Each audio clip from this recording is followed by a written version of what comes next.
Le programme, c'est un programme d'enseignement par le numérique.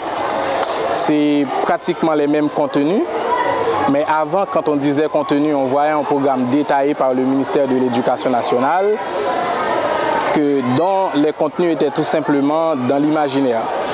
Aujourd'hui, avec le numérique, grâce au numérique, on voit qu'il y a une sorte de matérialisation de ce contenu-là. C'est un programme interactif où la maîtresse vient en salle de classe pour construire un cours avec sa classe. Vous devez voir peut-être l'engouement des élèves à se rendre au tableau, à répondre aux questions.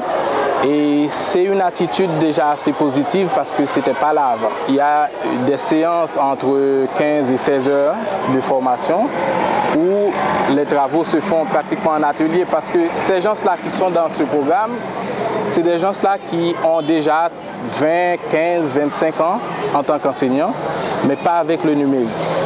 Maintenant, on ne peut pas leur demander d'oublier tout ce qu'ils savaient faire depuis 25 ans pour faire tout à la manière du numérique. Ça demande un accompagnement. Avec ce programme, l'enfant qui est à Port-au-Prince a pratiquement le même traitement que celui qui se trouve dans l'autre bout du pays. Dans les milieux vraiment reculés du pays, on a pratiquement la même chance, on voit le même contenu, le même discours, les mêmes images, et les mêmes comportements sont exigés de tous. Donc c'est déjà un aspect assez positif. Ce programme, ce n'est pas pour les écoles UP, comme on dit. Ça commence dans les milieux vraiment, dans les milieux ruraux.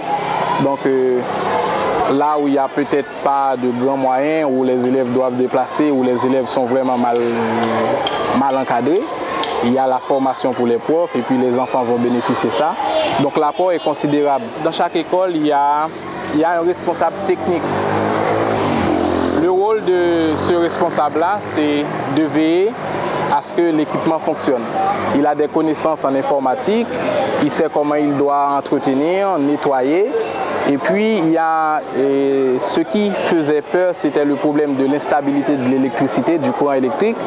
Mais avec le projet des panneaux solaires, comme ici, donc la pluie ou le mauvais temps, ça ne fait pas peur. On a un panneau solaire qui est assez puissant pour garder le courant assez stable à l'école.